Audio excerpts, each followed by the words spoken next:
Sub division समानी की हदूद में अपनी अदालत लगाकर सजा देने का वाक़या। अवामी राय के मुताबिक कॉलेज के रहायशी वसीम हैदर को 26 दिसंबर रात के बदनीती हालत में तौनीन के मुकामी नौजवानों ने पकड़ लिया और सजा देने के बाद छोड़ दिया। जबकि इस हवाले से वसीम हैदर ने थाना पुलिस चौकी में मुल्ज़मान शाहिद अल्ताफ़, एहतशाम आबद, हमजा मुनव्वर, एहसान महमूद, अब्दुल्ला हनीफ, अहमद नाज़िम व दीगर के खिलाफ दरख्वास्त दी, जिसमें यह मौक़िफ़ अपनाया कि मुल्ज़मान ने असला की नोक पर उसे अगवा कर लिया और तशद्दुद किया, जूते चटवाते रहे, जिस पर SHO थाना पुलिस चौकी ने फौरी FIR इल्लत नंबर 280/25 दर्ज करते हुए कार्रवाई शुरू कर दी। मज़ीद हक़ाइक़ पुलिस तफ्तीश के बाद ही सामने आएंगे।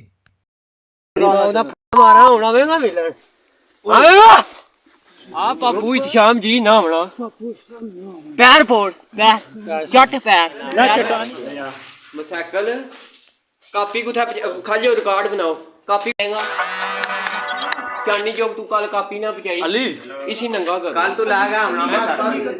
कल तू इथे ना होना कोई तारा मोटरसाइकिल नहीं लेने कोई काटने तू दूई बड़ी दले होना मोटरसाइकिल वाली कापी मैं तो कोई नहीं देना मोटरसाइकिल मैं क्या तारा बड़ा तगड़ा फोन आ गया थी छोड़ दिया जे हुन तू लग गई ना फिर नहीं छोड़ना बस हुन